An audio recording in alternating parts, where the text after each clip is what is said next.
Today, I want to talk about financial abuse in traditional marriages where one person is the breadwinner and the other one is the stay-at-home spouse. This comes up at a time where obviously I think we're seeing a lot of resurgence in this desire for a traditional relationship and a traditional setup of the family. And although I personally support stay-at-home moms, stay-at-home parents to do whatever is right for them, you simply cannot deny that having that setup puts you at risk of financial abuse.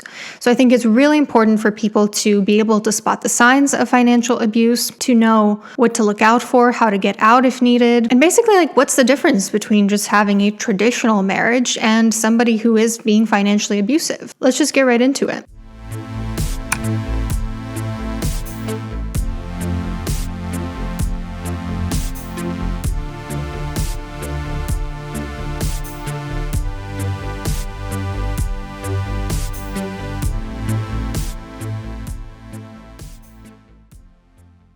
Let's start off by talking a little bit about what is financial abuse. So abuse in general is all about power and control. And financial abuse specifically is a dynamic in which one person holds all the financial power over someone dependent on them, and they use said power to exert undue control over the person who's dependent on them. So for example, you could have financial abuse in a parent-child dynamic, where the parent is using the child's financial dependence on them as a way to control them in ways that don't put their well-being first. Like, they don't give them enough money to go hang out with their friends ever. They are emotionally blackmailed or guilted when they receive a new outfit. They're not allowed to get a job so that they continue to stay dependent on their parent. This dynamic can also show up between caregiver and a dependent senior. For example, the caregiver is stealing the senior's money because they're not alert enough to realize what's happening, neglecting their needs so that they can use that money themselves. Or like in today's example, it can show up in traditional marriages where the breadwinner spouse uses their financial power over the stay-at-home spouse. Typically, people say the traditional arrangement is that the husband is the breadwinner, the wife is the stay-at-home spouse. Let's be real, there's nothing really traditional about the setup. That's more just kind of a revisionist fantasy of 1950s upper class America. In reality, throughout history, women have worked, whether it was in the Middle Ages, whether it was during slavery, whether it was during poverty, whether it was during communist regimes. Women have always labored. Let's be real about that. But still, this male breadwinner, stay-at-home mom dynamic has been coined traditional in this culture. So from now on, when I refer to traditional marriage, that's what I'm going to be referring to. So let's talk about the components of financial abuse. When you marry someone, you become a unit. You become a team. What's yours is theirs. I get it. This can be hard for some people to accept. I myself, as an only child, had to grapple with this concept as well. But once you are married, in most situations, it's not my money versus your money. It's our money. It's our family's money. We have become a family system. So if the breadwinner spouse doesn't treat their money as the other person's money too, it turns into, for example, controlling their spouse's spending, setting up finances in a way where their spouse needs to ask for permission for money. Like a child, there's this power imbalance there. I'm your superior, you are my inferior. Or they might even withhold money when their spouse asks for it. Or their partner might say, I really need to buy myself some face cream, and their partner denies them because you spent too much last month, so you don't get any money this month. Sometimes the breadwinner spouse might even take control of their spouse's money. If they inherited anything from their family of origin, they might sort of absorb that as their own and then decide what to ration their spouse of it. With financial abuse, there's a lot of secrecy that's meant to mystify the financial situation for the other spouse. The person in financial control, which is not always the breadwinner, but usually, might gatekeep access to financial accounts, passwords, information about how much is in there. They might hide money. They might lie about money. They might make it seem like finances are just too complicated or the other person isn't capable of learning about them because they're just a little dumb. And just generally, their attitude towards the other person is that they're not prioritizing their well-being through their finances.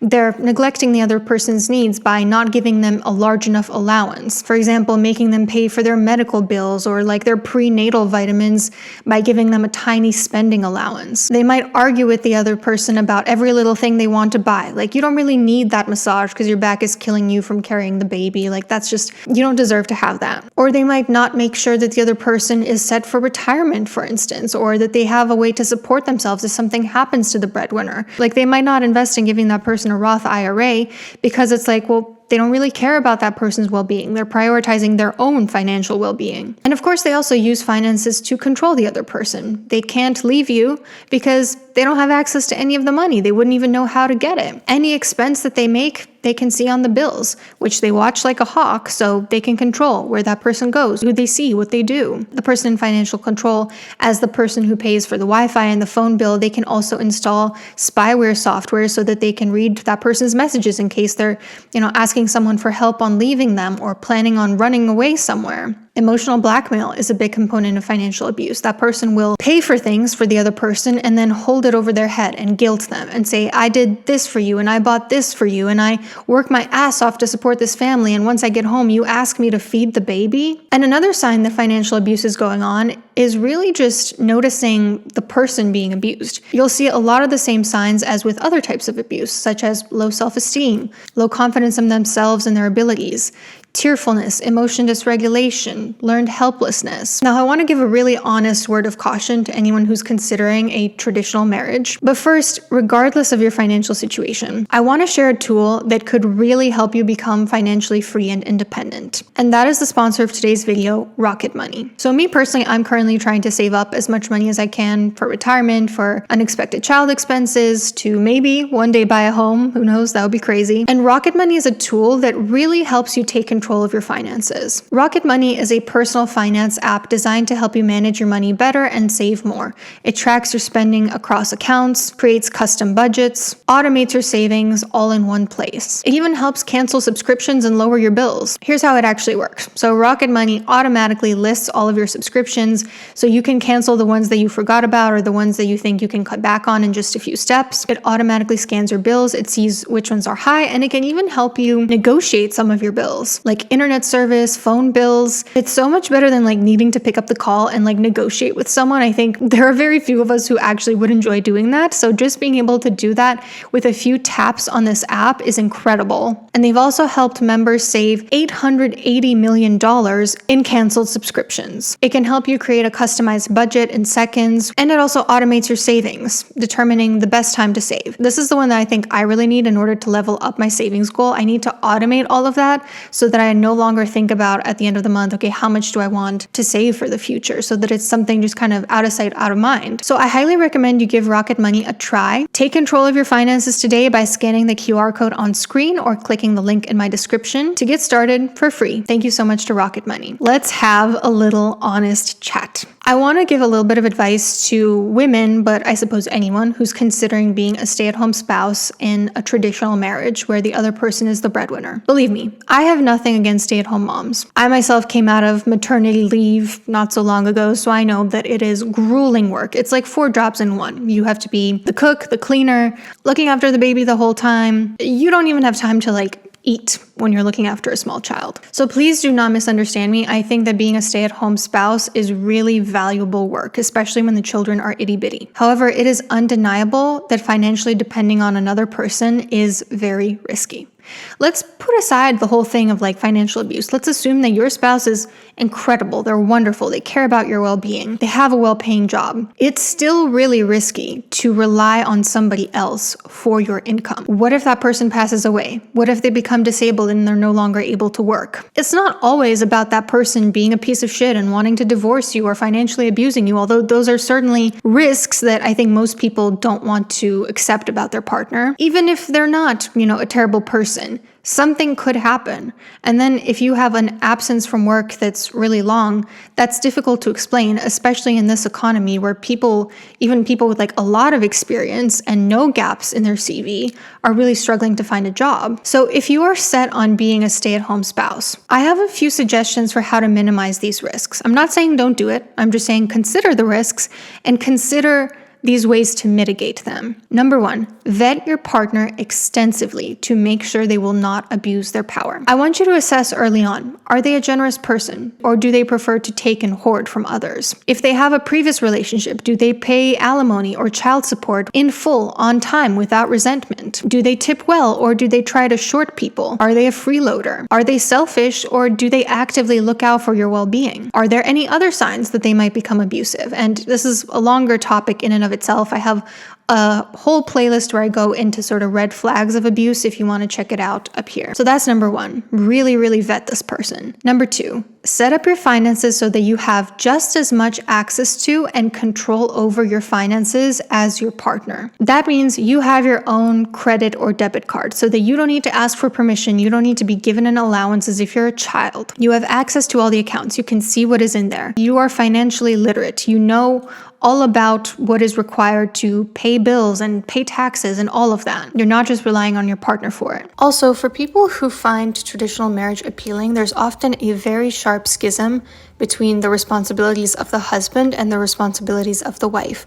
The wife is fully in charge of cooking, cleaning, childcare. The husband is fully in charge of financial matters. And while it can sound appealing to say, oh, I only need to handle half of everything instead of a little bit of everything, the reality is that if something happens to your partner, you're going to need to be able to do it all. And so having these very sharp distinctions in roles, when it comes to responsibilities that absolutely everybody needs to know, it's not particularly wise. Everyone should be able to cook for themselves. Everyone should know how to pay their own bills. Everyone should be able to take care of their children. Whether you are male or female, husband or wife in a traditional marriage or not, you need to be able to do this. Even if you choose not to do the bulk of it, you need to be literate in these things. You have maybe a monthly meeting to look at your shared finances. Again, no allowance. This is not a parent-child dynamic. You can both decide like, hey, let's aim for this much a month for personal spending, but your partner shouldn't be controlling that and like, you shouldn't be needing to ask for it because that's just a really gross power imbalance. So number 2, make sure you're in control of the finances. Number 3,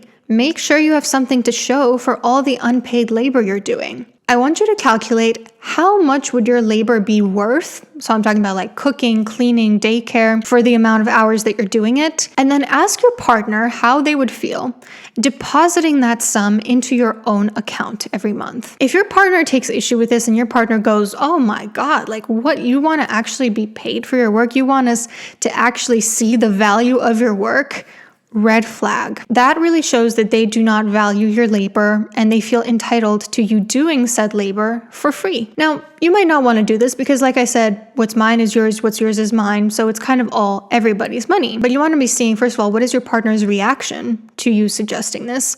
And secondly, do they have enough money for it? Your partner should also be maxing out a Roth IRA or something similar for your retirement fund, just like if you had a job, where you put the money that you don't use into a high yield savings account, into investments, so that your money can work for you and you'll have accumulated some wealth if something happens to this person, even without you going back into the industry. So like a lot of you might be thinking at this point, well, my partner would need to be making bank for this to work. The breadwinner would need to make like over 200K for this all to function, for me to still have this money growing on its own. So if you're considering being a stay-at-home spouse for someone who's making too little money to make this work, I strongly urge you to reconsider your options. Having 2 incomes might be a safer bet, especially in this economy that's not really built for only one income to support a family. It's a very small minority of people that can do that these days. You do not want to be vulnerable and end up with nothing, right? So if your partner is saying like, I want to take care of you, I want to be the breadwinner, I want to be the provider, and he's making like 50K a year, I'm sorry, but that's not realistic. You need to ultimately make sure that you're not putting yourself at massive financial risk for this fantasy of a traditional marriage. And something else that you got to consider is, how are you going to split up the labor after hours? Some people argue the breadwinner needs to be involved after work because the person looking after the kid was also working all day and they can't be on call 24/7. That's not feasible. That's not sustainable long term. Whereas other people would argue, well, this setup is only fair if one person is working a job and the other person is handling the home 100%. I don't agree with that. I think, again, no one can be on call 24/7. And if you're a parent, you got to be involved as a parent. But, forget what I think. Like, you need to be thinking about these things and talking about these things. You need to discuss this and anticipate possible disagreements before you're in the throes of a traditional marriage, before you're trapped in a marriage with no options to leave. And again, like, financial literacy is super, super important here. So anything you can do to increase your financial literacy and take control of your money, such as using Rocket Money, really goes a long way. And there's one more thing I want to mention. Sometimes people who decide to be stay-at-home parents also try to have a side hustle so that they have their own income that they're in control of.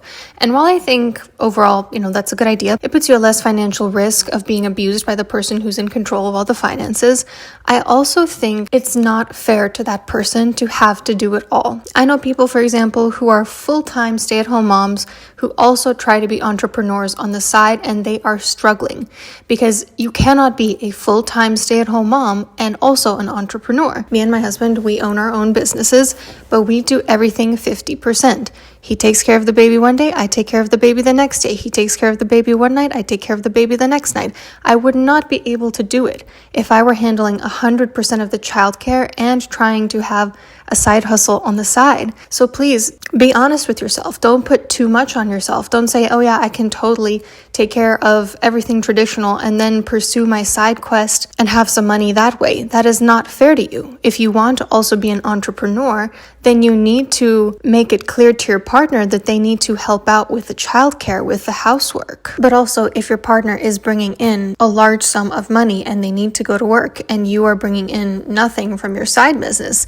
then that's also not fair or smart. So you just gotta be realistic with yourself. Assess, how much could I realistically bring in from this side hustle versus how much could my partner realistically bring in from what they're doing? And then don't expect them to help out if you can't afford to actually bring in support for the family, but also they can't expect you to pursue a side hustle without their help. Now, I've been considering making a video about one of the major things that people fight about in couples, which is finances. So let me know if that's a topic that you would be interested in down in the comments below. Otherwise, take care and see you soon.